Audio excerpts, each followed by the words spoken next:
வணக்கம் நண்பர்களே, இது உங்கள் விண்மீன் கதைகள். இன்றைய கதையோடு நான் உங்கள் மேனகா.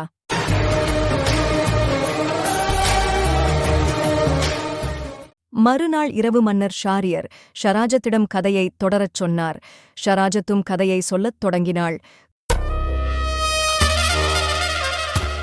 கழுதையுடன் வந்திருந்த அந்த வழிப்போக்கன் பூதத்தை பார்த்து, பூதமே, இதோ இந்த கழுதை, வேறு யாரும் இல்லை, என் மனைவிதான். இவள் எப்படி கழுதையானாள் என்ற கதையைத்தான் இப்போது சொல்லப் போகிறேன். பல ஆண்டுகளுக்கு முன் வியாபாரத்துக்காக வெளியூர் சென்றேன். கிட்டத்தட்ட 2 ஆண்டுகள் ஊருக்கு வரவில்லை. ஒரு நாள் என் மனைவிக்கு இன்ப அதிர்ச்சி தரலாம் என்று அறிவிக்காமல் வீட்டுக்கு வந்தேன். அவளோ எனக்கு பேரதிர்ச்சி தந்துவிட்டாள். வீட்டில் அவள் வேறொரு ஆணுடன் நெருக்கமாக இருந்தாள். என்னை பார்த்த அதிர்ச்சியில் நான் பேசுவதற்கு முன் அவள் என் மீது மந்திர தண்ணீரை தெளித்து என்னை நாயாக மாற்றிவிட்டாள். பின்னர் தடியால் பலமாக அடித்து ஓடு என்று விரட்டினாள். நான் குறைத்துக்கொண்டே ஓடினேன். பிறகு ஒரு இறைச்சி கடையை அடைந்தேன். அங்கே இருந்த கடைக்காரர் நல்ல மனதுடன் என்னை தன் வீட்டுக்கு அழைத்துச் சென்று வளர்த்தார். நானும் என் பழைய வாழ்க்கையை மறந்துவிட்டு நாயாகவே வாழத் தொடங்கிவிட்டேன். ஒரு நாள் வெளியூரிலிருந்து அவரது மகள் வீட்டிற்கு வந்தாள். மந்திர சக்தி கொண்ட அவள் என்னை பார்த்ததும் என் நிலையை அறிந்து என்னை மீண்டும் மனிதனாக மாற்றிவிட்டாள். என் மனைவி திரும்பவும் என்னை வேறு ஏதாவது உருவத்திற்கு மாற்றிவிடக்கூடாது என்பதற்காக அவளிடம் உதவி கேட்டேன். அவள் என்னிடம் ஒரு சிறு குடுவையில் மந்திர தண்ணீர் கொடுத்து, இதை உங்கள் மனைவி மீது தெளித்து உங்கள் மனதில் என்ன உருவம் நினைக்கிறீர்களோ அந்த உருவமாகவே அவள் மாறிவிடுவாள். நானும் வீட்டிற்குச் சென்று அவளை கழுதையாக மாற்றிவிட்டேன் என்று சொல்லி தன் கதையை முடித்தார். அதைக் கேட்ட பூதம், உன் கதையும் சுவாரஸ்யமாகத்தான் இருக்கிறது. எனவே இந்த வியாபாரியின் தண்டனையை முற்றிலும் குறைத்து அவனை உயிருடன் விடுகிறேன் என்று சொல்லியவாறு அந்த வியாபாரியை நோக்கி, எனக்கு மனிதர்களை பிடிக்காது. எனவேதான் என் மகனை கொன்றதாக பொய் காரணம் சொல்லி உன்னை கொல்ல நினைத்தேன். ஆனால் எல்லா மனிதர்களும் சுயநலவாதிகள் இல்லை என்பதை நான் புரிந்து கொண்டேன்.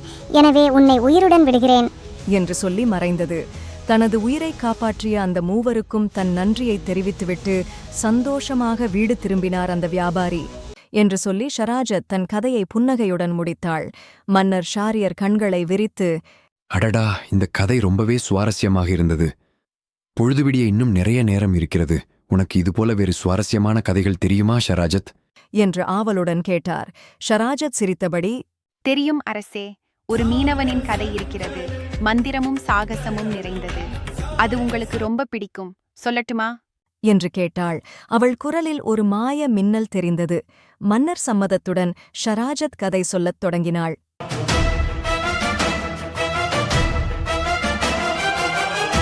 கடலோரம் இருந்த ஒரு கிராமத்தில் ஒரு வயதான மீனவர் தன் மனைவி 3 பிள்ளைகளுடன் வாழ்ந்து வந்தார். அவரிடம் ஒரு வழக்கம் உண்டு. ஒரு நாளைக்கு 4 முறை மட்டுமே அவர் கடலில் வலை வீசுவார். மீன் குறைவாக கிடைத்தாலும் இதுவே போதும் என்று சொல்லி புறப்பட்டு விடுவார். 5வது முறை வலை வீச மாட்டார். ஒரு நாள் அவர் மீன் பிடிக்கச் சென்றபோது முதல் முறை வலையை வீசினார். கடல் பாம்பின் மண்டையோடு கிடைத்தது. சீ என்று தூக்கி எறிந்தார். 2வது முறை ஒரு உடைந்த மரப்பெட்டி வந்தது. இதனால் பயனில்லை என்று தூக்கி வீசினார். 3வது முறை துருப்பிடித்த உலோகத் தகடு சிக்கியது. இந்த முறையாவது ஏதாவது மீன் கிடைக்கட்டும் என்ற நம்பிக்கையுடன் 4வது முறை வலை வீசினார். அப்போது ஒரு பித்தளைச் சொம்பு வலையில் சிக்கியது. ஜாடி போல இருந்த அந்த சொம்பின் வாய் மந்திர எழுத்துக்கள் பொதிந்த ஒரு மூடியால் மூடப்பட்டிருந்தது. மீன் கிடைக்கவில்லை, ஆனால் இதில் ஏதாவது புதையல் இருக்கலாம் என்று நினைத்து கரைக்கு எடுத்து வந்து மூடியை திறந்தார். புகை பரவி ஒரு பெரிய பூதமாக உருவெடுத்தது. மீனவர் பயந்து நடுங்கினார். குன்று போல் உயர்ந்து நின்ற அந்த பூதம் கண்களை உருட்டி, செம்படவா, உன்னை கொல்லப் போகிறேன் என்று கர்ஜித்தது. இந்த பயங்கர பூதத்திடமிருந்து எப்படி தப்புவது என்று தன் மனதுக்குள் யோசித்தார். சற்று நேரம் பேசி தடுத்தால் என்ன என்று தோன்றியது. பூதத்தை பார்த்து, பூதமே, நீ என்னை கொல்ல முடிவு செய்துவிட்டால் நான் என்ன செய்ய முடியும்? ஆனால் அதற்கு முன் உன் கதையை சொல்லேன், கேட்க ஆசையாக இருக்கிறேன் என்று புத்திசாலித்தனமாக கேட்டார்.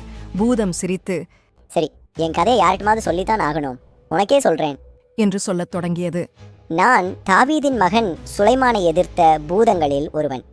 மற்ற பூதங்கள் எல்லாம் சிக்கிக் கொண்டன. ஆனால் நான் தப்பித்து ஓடிவிட்டேன். சுலைமான் தன் மந்திரியின் மகன் ஆசஃபை அனுப்பி என்னை பிடிக்கச் சொன்னார். ஆசஃப் என்னை இழுத்து வந்து சுலைமான் முன் நிறுத்தினான். அவர் ஒரு மந்திரத்தால் என்னை புகையாக மாற்றி இந்த சிறிய சொம்புக்குள் அடைத்து கடலில் எறிந்து விட்டார். சொம்புக்குள் சிக்கிக்கொண்டு கடலில் திண்டாடிய என்னை யாராவது விடுவித்தால் அவர்களுக்கு தங்கமும் பொக்கிஷமும் தரலாம் என்று தீர்மானித்தேன். ஆனால் ஆண்டுகள் ஓடியும் யாரும் வரவில்லை. மனிதர்கள் மீது கோபம் வந்தது. இனி என்னை விடுவிப்பவனை கொன்றுவிடலாம் என்று சபதம் செய்தேன். இப்போது நீ என்னை விடுவித்து விட்டாய். அதனால் உன்னை கொல்லப் போகிறேன். நீ என்னை கொல்லலாம், ஆனால் நான் சாகும் முன் என் சின்ன சந்தேகத்தை தீர்க்க விரும்புகிறேன்.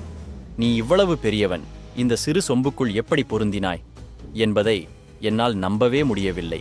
நம்பலையா? இதோ பார் என்று கூறியபடி பூதம் தன்னை புகை உருவமாக மாற்றி சொம்பிற்குள் சுருண்டு சென்றது. சட்டென்று மூடியை எடுத்து மூடிவிட்டார் அந்த மீனவர். பூதம் சொம்புக்குள் சிக்கியது.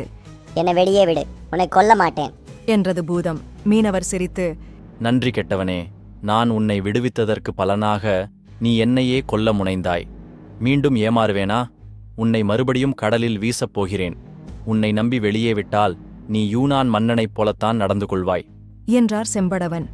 யூனான் மன்னன் யார்? அவர் எப்படி நடந்து கொண்டார் என்று பூதம் ஆர்வமாக கேட்டது. உன்னைப் போன்ற நம்பிக்கை துரோகிகள் நிச்சயம் தெரிந்து கொள்ள வேண்டிய கதைதான் அது. இதோ சொல்கிறேன், கேள் என்று சொல்லிவிட்டு செம்படவன் பூதத்திற்கு கதை சொல்லத் தொடங்கினார்.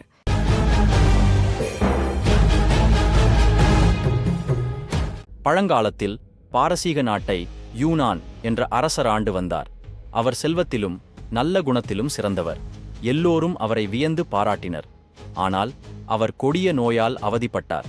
எத்தனையோ மருத்துவர்கள் வந்தார்கள், ஆனால் யாராலும் அந்த நோயை குணப்படுத்த முடியவில்லை. தன் நோயை குணப்படுத்துபவருக்கு ஏராளமான பொன்னும் பொருளும் தருவதாக அரசர் அறிவித்தார். அதைக் கேட்டு பலரும் முயன்றார்கள், ஆனால் வெற்றி கிடைக்கவில்லை. ஒரு நாள் துபான் என்ற ஒரு துறவி அரண்மனைக்கு வந்தார். மருந்து ஏதும் இல்லாமலேயே என்னால் உங்கள் நோயை குணப்படுத்த முடியும். துபானின் பேச்சில் நம்பிக்கை இல்லை என்றாலும் அவரை சிகிச்சை மேற்கொள்ள அனுமதித்தார் அரசர். துபான் மந்திரம் போல ஏதோ செய்தார். மன்னரின் நோய் ஒரேயடியாக மறைந்துவிட்டது. ஆனந்தமடைந்த அரசர் துபானுக்கு ஏராளமான பொன்னும் பொருளும் கொடுத்து, என் நண்பனாக இனி என் அரண்மனையிலேயே இரு என்று அன்புடன் கேட்டார். துபானும் மகிழ்ச்சியுடன் தங்கிவிட்டார். துபான் எப்போதும் மன்னருடன் இருந்ததால் அவருக்கு அரண்மனையில் பெரிய மதிப்பு கிடைத்தது. ஆனால் ஒரு அமைச்சர் பொறாமைப்பட்டு மன்னரிடம் மெதுவாக, அரசே, துபான் மீது இவ்வளவு நம்பிக்கை வைப்பது ஆபத்து. அவர் உங்களை ஏமாற்றலாம். ஏன் அப்படிச் சொல்கிறாய் என்று ஒரு புருவத்தை உயர்த்தி மன்னர் கேட்டார். துபான் ஒரு ஒற்றன். சமயம் பார்த்து உங்களை கொல்லத் திட்டமிட்டுள்ளான். அதற்காக சூழ்ச்சி செய்கிறான் என்று அமைச்சர் பொறாமையுடன் கூறினார். அரசர் சிரித்து, ஓஹோ, நீ துபான் மீது பொறாமைப்படுகிறாய். உன் வார்த்தையை நம்பி நான் துபானை தண்டித்தால் கிளியை கொன்றவன் போல பின்னால் வருத்தப்படுவேன். கிளியை கொன்றவன் யார்? ஏன் வருத்தப்பட்டான் என்று அமைச்சர் ஆர்வமாக கேட்டார். மன்னர் யூனான், ஒரு சுவாரஸ்யமான கதை சொல்றேன் கேள் என்று கதை சொல்லத் தொடங்கினார். நன்றி. மீண்டும் அடுத்த வீடியோவில் சந்திப்போம்.